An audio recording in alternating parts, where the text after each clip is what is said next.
I spent the last month, since the inauguration, with somewhat of a bemused amusement of the hypocrisy, lying, and general hysteria of the congressional Democratic leaders in Washington. They are literally like trained seals in what I'll call political performance art, along with their trained lemmings in the mainstream media.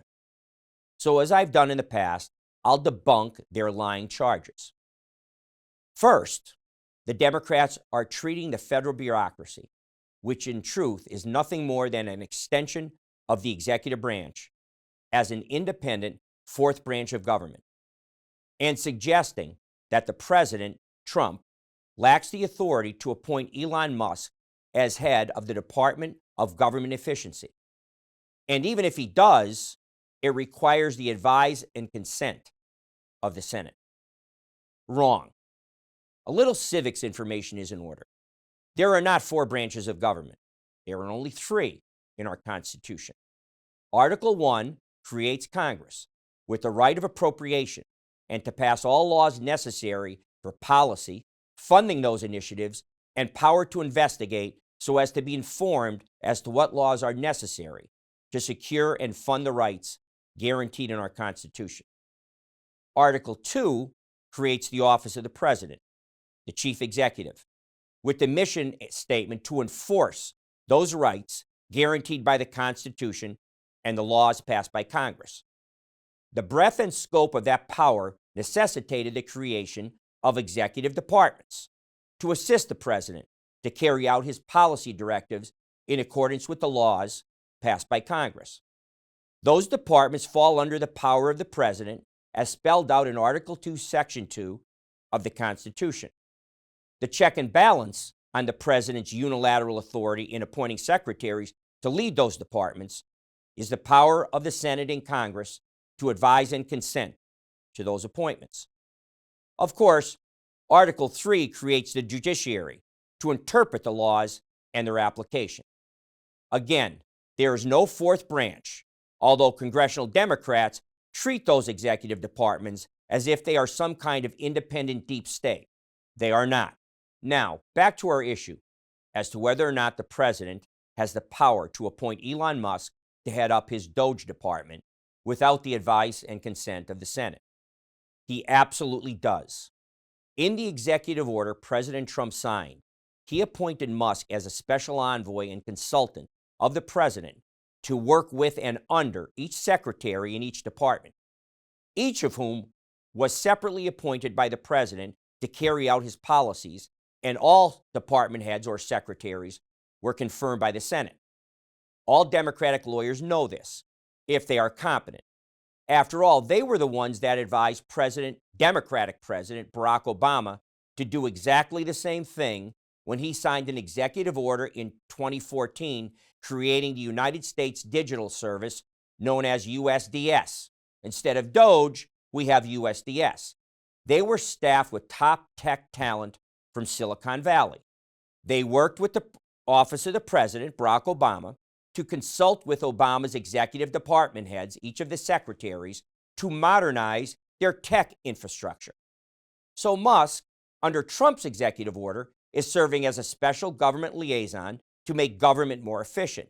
This is precisely what Obama did. Now, every expenditure is subject to audit, and Musk will be coordinating with the President and the executive department heads.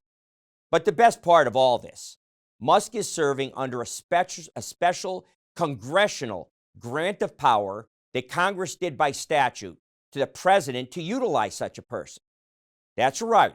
I said the power of DOGE actually originated in a congressional statute which allowed for both Obama's and Trump's executive orders. That original statute was passed at the urging of another hallowed Democratic president, John Fitzgerald Kennedy, to make it easier for private sector talent to help the federal government on a temporary basis without having to undergo Senate confirmation, burdensome financial disclosures, and the requirement to make burdensome divestitures to avoid conflicts of interest. Maybe you remember JFK's best and brightest he brought to Washington in the early 60s. That's why all the federal courts that issued temporary stays stopping Musk are rescinding the same and are finding the president has, in fact, the power. They've already been rescinding them in a number of jurisdictions the Democrats have challenged. Now we are going to turn our attention to the second ridiculous claim the Democrats have thrown up, which is that Musk is an unelected billionaire oligarch conducting a shadow government. Wrong again. Once again, let's talk about congressional Democrats' hypocrisy. Apparently, they have no problem with the thousands of unelected federal bureaucrats unilaterally making decisions, no advisor consent, no congressional oversight, given broad discretion, creating onerous regulations, determining what rights we have and don't have, picking winners and losers, and now we know, costing taxpayers hundreds of billions of dollars in waste and corruption to further progressive, radical Democratic causes that the voters overwhelmingly rejected on November the 5th. You want to talk about billionaire oligarchs, unelected and running a shadow government? Let's talk about George Soros, pumping hundreds of millions of dollars of dark money into Democratic coffers, funding the campaigns of progressive, soft-on-crime district attorneys that have destroyed our beautiful cities. Of course, then we hear nothing but crickets from the Democrats. No calls to man the barricades, no calls to get to the streets, no calls to shut down Washington, no declarations of war. Crickets. On the other hand, I do seem to recall President Trump campaigning all over the country with Elon Musk at his side. You all remember, telling the American people exactly what they were going to do to drain the swamp. And you know what? That's exactly what the voters wanted and gave them an overwhelming mandate to do just that. Everything Musk finds he shares with the president and the secretaries, and most importantly, with the American people. And now that we know what he has uncovered and will continue to uncover, it's exactly what the voters elected President Trump to do.